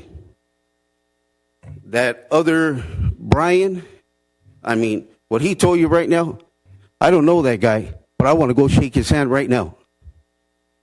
I want to shake his hand. You know, you got that silly, stupid smile again on your face. You know, I mean, you're corrupted. You said one thing where you're in the audience. Now you're sitting up here. You just blew smoke up people's ass. I did it one time, but I'll be damned if you get me as a sucker the second time and vote for you. Hell no. You didn't do nothing. I didn't see nothing. Still no turn signal lights on Puente and Vincent. You said you got the grant. Where's the grant? Where's the money? Where are the turn signal lights? It's not your family that's being lost in accidents, insurances, vehicles. You don't give a damn. We've had people here that lost families, lost their kids. You didn't care. You move on. All you want is you want the acknowledgement. You want to be on the spotlight. I told you, this is not Hollywood. You're 20 miles from it. Get out of here and be an entertainer in Hollywood. We don't need entertainers here. We need people that move. You're not somebody who's moving. All the homeless, the airplane park, Del Norte Park, you know, the robberies, stealing, car thefts and all that, you know, it's increasing. And they're still out there. But you got so many corrupted enforcements, we don't have enough officers on the street. You make a call, you can't get service. They're so busy. You don't care. You're not doing nothing about it. I wish I had more time. William Elliott, followed by J.D. Happy Columbus Day, everybody. The city did not host a candidate forum this year, so some people formed a committee announced by spokesperson Sherry Bazillion. The usually apolitical Historical Society curiously hosted the event, and Hearst Ranch provided the venue. Jerry Patras admitted on social media that she was a committee member, and when asked by community organizer Sue Aguino who else was on the committee, Jerry replied that she was much too busy to explain all that, telling Sue, "Just please let us work." Justifiably, Sue declined to allow her social media page, West Covina Residents, to be used as a platform for this event, and the Historical Society page also refused. Why was the identity of the committee kept secret? Jerry stated that its members were made up of Republicans, Democrats, and Independents, but still refused to identify any other committee members by name. I wonder why. I began to smell a rat. Several, actually. Sherry made several empty promises of transparency, followed by assertions that all candidates would be treated fairly. Isn't that much understood? Strict rules observed at previous candidate forums would prevent bashing or showing disrespect to fellow candidates and would not be tolerated by the unbiased and yet to be named moderator selected from outside of West Covina. The truth always comes out, and as expected, every member of the committee turned out to be the usual group of haters. Surprise, surprise. John Shoemaker, Sherry Bazillion, Jerry Patras, Jay Meter, Spennett, Steve Bennett, Don Skirty, among others. It's a nice group. This is the same group of hateful malcontents who tried and failed to recall Tony Wu. Everything Steve Bennett touches turns to disaster. Every member publicly expressed support for Tabatabai or Shoemaker, but not one person publicly expressed support for Brian Gutierrez or Rosario Diaz was included. Handpicked moderator Lois Shade shamefully acted unethically. Questions for the candidates were submitted to the moderator, but as it turns out, every single contrived question was authored by the committee, not the public. Most questions were aimed directly at Councilwoman Rosario Diaz. And liar extraordinaire John Shoemaker bashed her with inflammatory statements that he falsely attributed to her that she never made. The moderator, Lois Shade, fell silent without so much as a word of caution or admonition to Shoemaker. Brian Chameleon Tabatabai voted to defund our police, but his campaign material says he supports public safety, including a photo with our fire chief in his campaign material and some random police officers. And I wondered to myself, what self-respecting West Covina cop would allow themselves to be photographed with Brian Tabatabai, the defund the police guy? Upon closer examination, I realized those cops weren't West Covina police officers at all, thank God. They were all wearing El Monte police uniforms. There he goes again, trying to mislead the voters. I think that's important. Have you ever had to ask the police for help with troublemakers who terrorize your neighborhood? Meet the real John Shoemaker. I made a public records request regarding the number of calls for service to the police to the home owned by John Shoemaker and occupied by the Shoemaker crime family. These calls are of a very serious nature, and they include criminal threats, rock throwing, vandalism, burglary, assault, and shots fired. John Shoemaker's juvenile delinquent grandchildren terrorize the neighborhood and are well known for giving the police the middle finger, and followed by "F you, cop." And then John Shoemaker shows up and makes excuses for them when the police arrive. He has never condemned the actions or behavior of his family, so that proves he agrees with them and supports their bad behavior. How many calls for service to the Shoemaker crime family home do you think are on the list? How many would be unreasonable? 10? 20? 50? Try 70 calls for service to the Shoemaker crime family home. That's an outrageous waste of public resources coming from someone who wants to be elected to the city council. He disparages our police officers with disrespectful and childish nicknames like Captain Blue Light Special and Lieutenant Bargain Bin. Vote for a bright future for the jewel of the San Gabriel Valley and keep West Covina a place to start a business, raise a family, and own a home. Elect Brian Gutierrez in District 1. Show Brian Tabatabai the door. Re-elect Councilwoman Rosario Diaz in District 3. The future of the city depends on it. JD.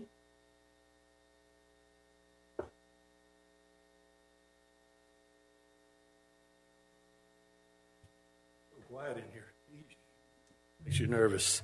Good evening. I've been trying to reach out to the Senior Citizens Committee with regards to my two favorite places, Sportsplex and Cameron Park. Back when Mr. Councilman Cantos was elected, at one of his very first community meetings over at the donut shop, attended by our assistant city manager and then city manager, Mr. Carmody, there were many inquiries about the Sportsplex. We were told that that would be handled as soon as we got a park master plan in place. That was maybe a year and a half or so ago. And connected to that, my inquiry with regards to Cameron Park had to do with that empty lot. And the dwelling that existed on it previous to it being demolished that was being used by the homeless. So there was a lot of concern on my part and my family's part because we live very close to it. The city did demolition the property after some years, but nothing was done. So I inquired about that. And fortunately, with the influence of Councilman Wu and the cooperation of the city manager, it's now been graded. But like I started saying, I've been trying to reach out to the Senior Citizens Commission because I believed that's where it was being handled. Subsequent to the meeting at the donut shop with Councilman Cantos, there was another meeting that took place with the commission at Cortez Park. And we were told, those that attended, that the community would be engaged in the development of that parking lot or that empty lot. Since then, and my request for something to happen there, my understanding is that it's no longer with the Senior Citizens Commission. It is with the City Council. So I guess my question here tonight is are the residents going to be allowed to participate and provide some input on what develops at this part of the park? Because if it takes a mother may I, Councilman Cantos, maybe you person to do that, since you kind of been indirectly involved with this master park plan that hasn't come forward since the day it was promised back at your community meeting. That's been quite some time now. Those are two issues that really concern me, and obviously for clear reasons, I live very, very close to both parks. And Ms. Viato, you, I believe, mentioned some time back, you asked the question, does anybody know how many parks we have? And I believe Sportsplex was one of those parks included in the number that you were looking for. Sportsplex doesn't seem to be a park for the community to use. It's used more for festivals and for certain groups, but not open on a normal basis for the community. We were promised that would take place once the master park plan was in place. The last I heard about the master park plan was that you were hiring someone to get this done, but it's been one delay after the other, and now it's gotten to be a pretty frustrating issue for residents, seeing that there are activities taking place, and certainly at the Sportsplex. So I'm hoping that the city manager could either address it or someone on the council will ask for some sort of answer. Thank you.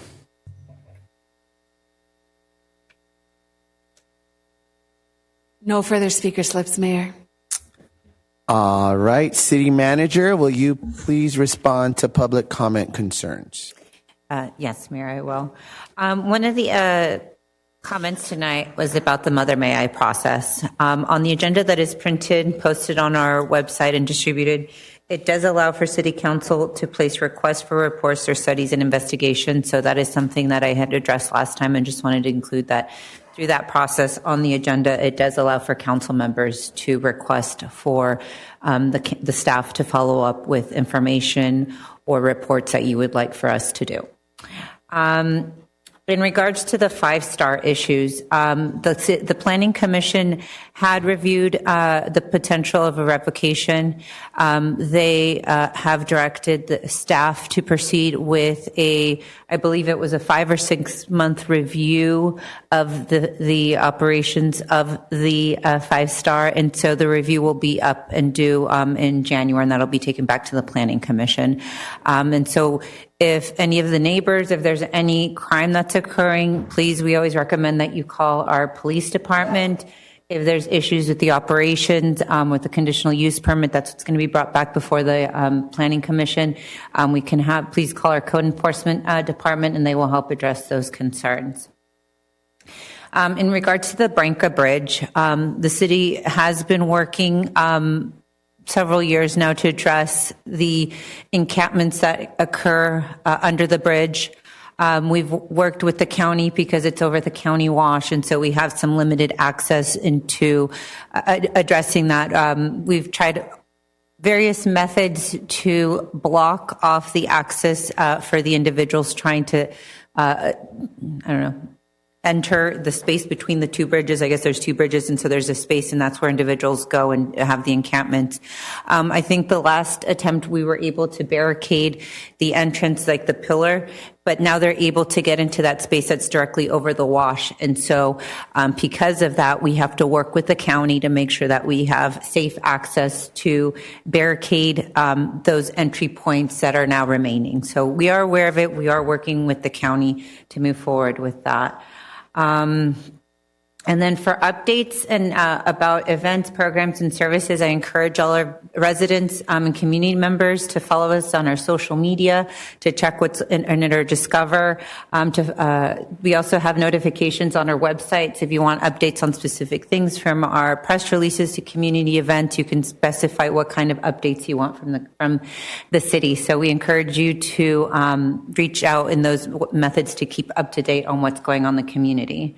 Wanted to thank, Mr. Flores for coming from Church of Christ. We always want to partner with our members and stakeholders in the community. So with all of our events coming up, there's a way to partner. Please let us know. You can reach out to Roxanne Lerma, our Assistant City Manager, for those partnerships. We're always looking for ways to partner with community members. In regards to the Citrus Cameron traffic signal, that was approved by the City Council, and will be moving forward with the design that will come back before the City Council for final approval and for construction bid. So, Frank Williams, regarding the youth leagues, we appreciate the efforts that and time that all of the volunteers have given to the youth sports leagues. We recognize the value that they bring to the community. I know growing up, my dad volunteered to be coach for AYSO, so I greatly appreciate and understand the value of giving back to those sports leagues. I wanted to thank Mr. Hector for coming out regarding Project 2911. We're glad to hear that they are able to get the van to help serve our communities, and hope people can attend their fundraiser on, I believe it was October 26th. There's a resident, I believe he said he lived in the hillsides. If that's part of the LMDs, I believe he mentioned it was on Azusa and Amar.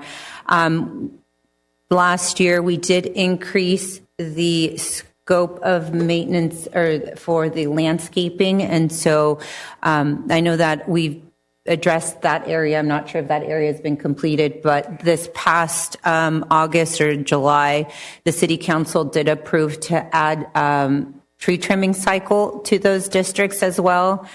Previously, the trees were addressed on an as-needed basis. They are now going to be on a 5-year tree trimming cycle, and so we're hoping to get that work started before the end of this year. There was a comment about the intersection. I believe it is, Vincent and Puente. That I know that we had talked, I had mentioned last year that we were going to be moving forward. We did get grant funding. It's the HSIP Cycle 10 program that we got $3.1 million to do improvements at various intersections through Caltrans.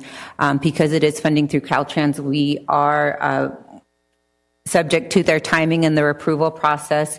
We recently got approval to move forward with the design and bid project. So in the last council meeting, the council approved the bids to move forward with the construction of that.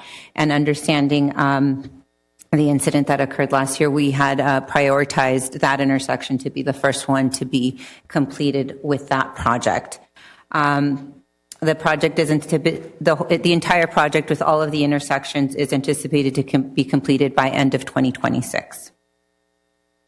And then JD, I hope you come to the November 19th meeting. We're going to be having an update on the Sportsplex facility, which is separate than the park master plan. So we're going to be providing an update on what's the programming that's occurring at the Sportsplex, and like I mentioned earlier, we got the batting cages back up and running. But what is the usability of the facility? Who are the users?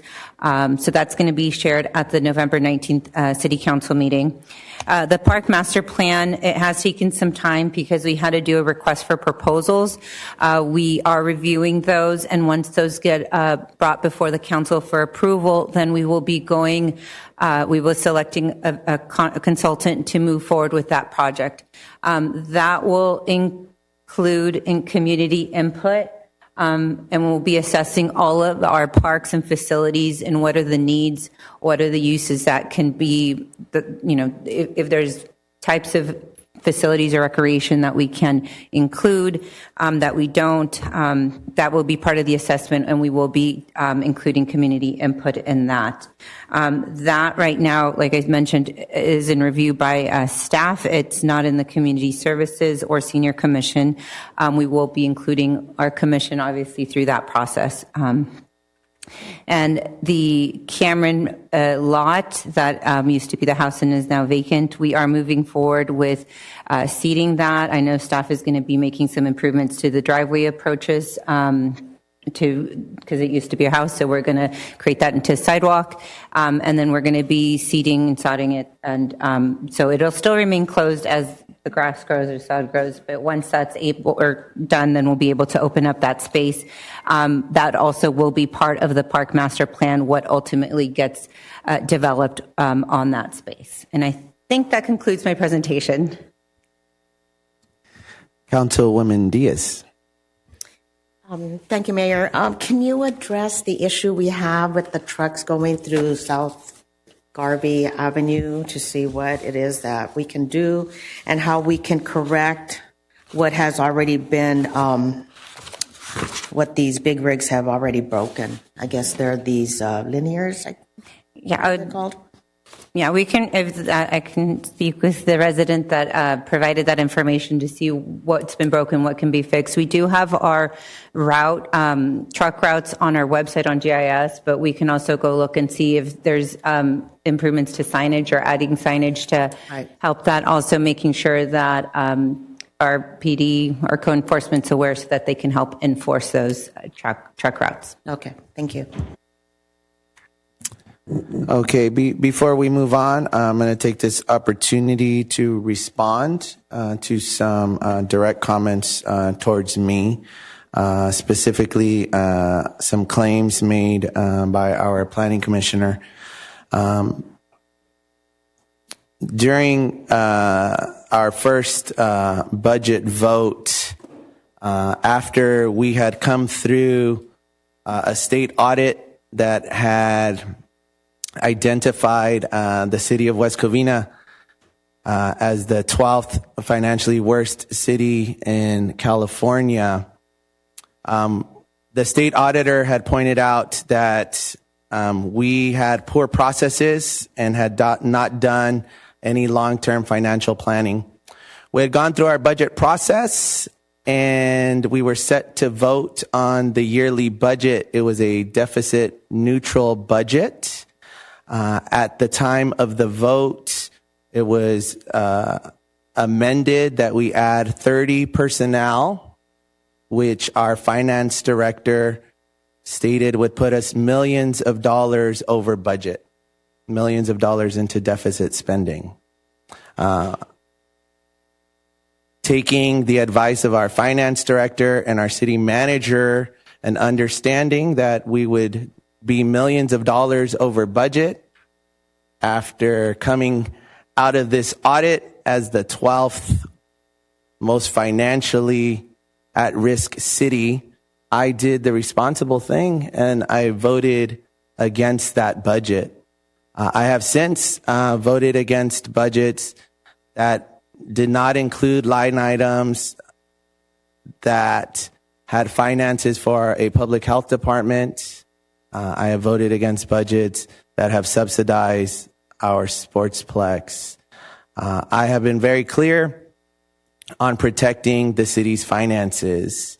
I have also, in my time, voted to support our MOUs negotiated with all our contract groups.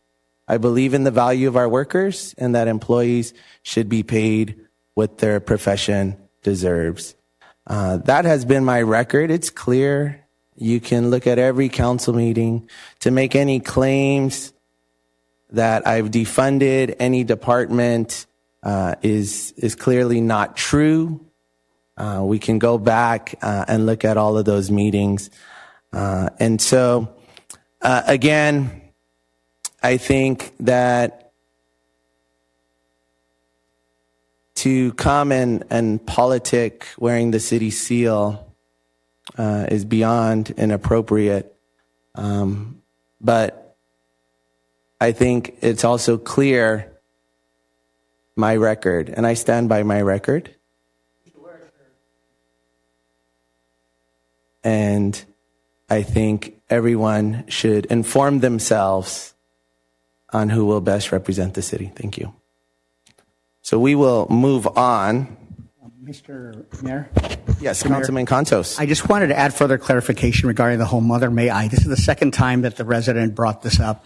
And I wanted to really add further context to explain that Mother May I's are not final expressions of policy, but they're requests for recommendations, or if there's a certain direction that the council wishes to make, then that is done through the Mother May I process. And the reason why votes are taken is to determine the extent to which there is consensus on the requested action item or sense of direction. And if there is no second, then there's nothing to pursue with regard to that requested direction or action item.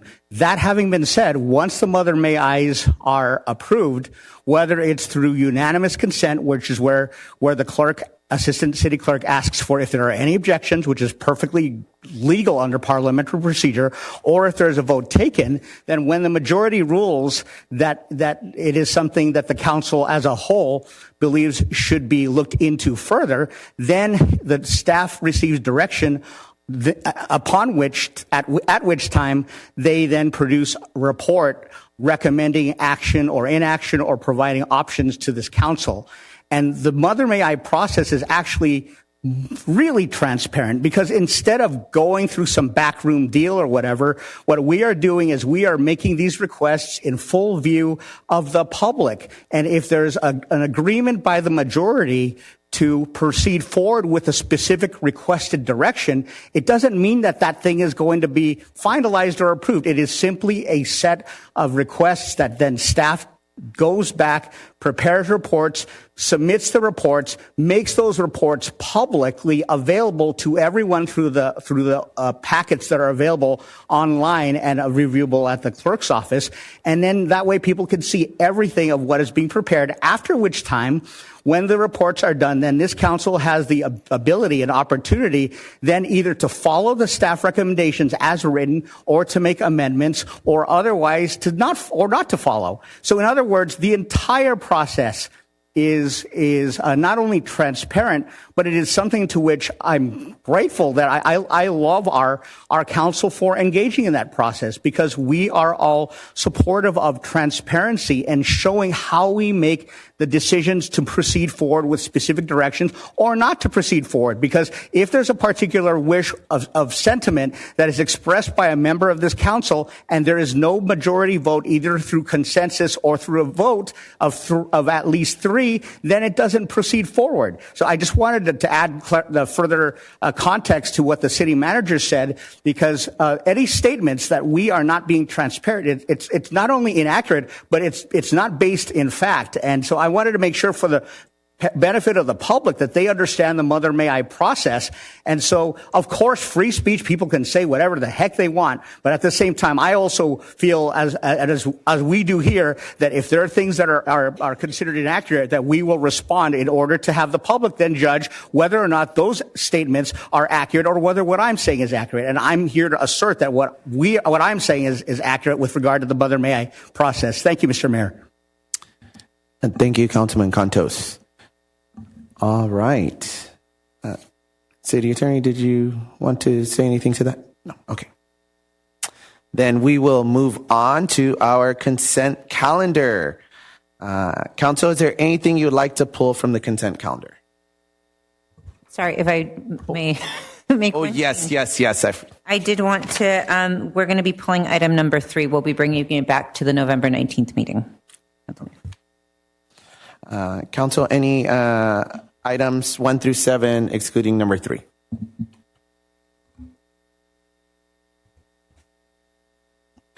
Do we have a motion? I'll move the motion. I'll second. Mayor, I have a motion by Councilwoman Diaz and a second by Councilwoman Lopez Viado to approve consent calendar items 1 through 7, with the exception of item number 3, which will be brought back to the November 11th council meeting. Councilman Contos? Aye. Councilwoman Diaz? Aye. Councilman Lopez Viado? Aye. Mayor Calderon Tabatabai. Aye. Items pass 4-0, Mayor. All right. Do we have any council member requests? City Council reports, AB 1234 conference and meeting reports. Councilman Cantos. Mr. Mayor, I have a number of reports. First of all, reiterating my update last time with regard to the offer for homeless veterans who wish to work. There have been no folks who have come forward. So I repeat again that if there are homeless veterans in or around our community who wish to work and return to economic self-sufficiency, Goodwill of Southern California is ready to provide that support. And so if there are folks that wish to avail themselves of that, or if you know of people that you need me to reach out to, however way, please reach out to me by calling 626-926-9627 or oli.cantos@westcovina.org so we can get those individuals the help they need right away. Also relating to homelessness, wanted to make sure to supplement my social media posts to let folks know that the County of Los Angeles Homeless Initiative, the CEO of the County of Los Angeles Homeless Initiative has put out a survey that allows all residents to provide feedback and input regarding how the Homeless Initiative for the county should spend its dollars. And they're doing that for fiscal year 25-26. And so the deadline for submission of those surveys is October 24th. So please, whatever your opinions are as to what the resources should be, please check with the city social media. It's posted there.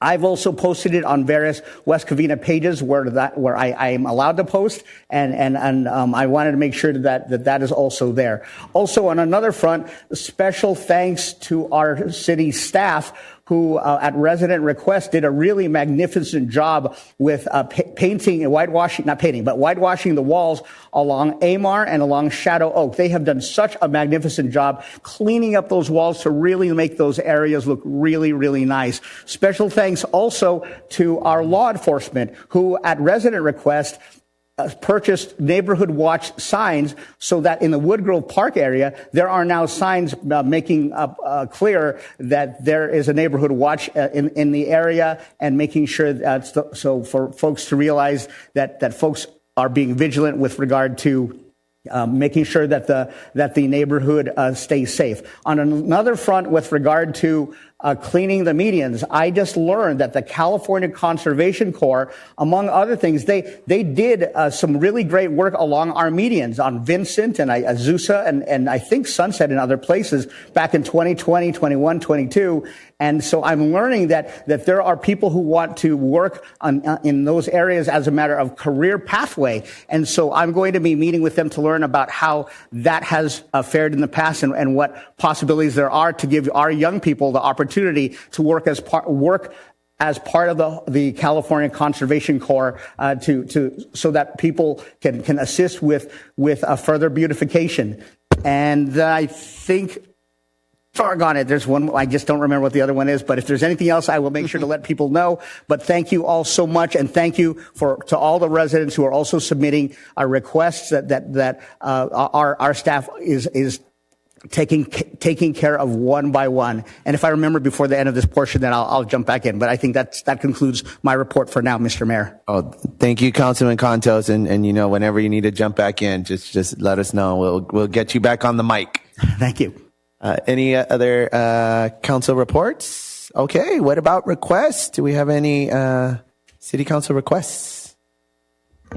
Councilman Contos. Mr. Mayor, I would like to ask for staff to provide a report on the Arts in Public Places program. There are 16 different sites around that have been funded by public money in order to make our city even more beautiful through the arts. And I understand that there's also a process for selecting art and that sort of thing. So since for the sake of residents, and also since I'm not as fully aware about how that program works, I'm asking if staff can provide an overview of that program as well as some plans moving forward with regard to how money will be spent and what's the process for deciding what the projects are.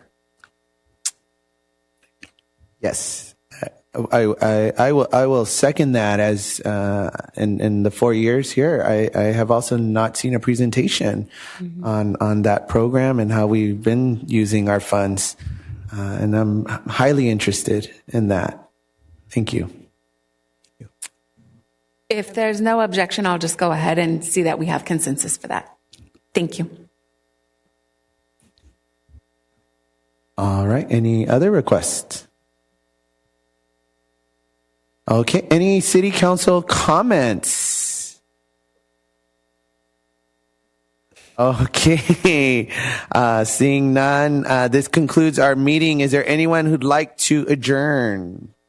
I'll adjourn. I'll second. All right. This meeting is concluded.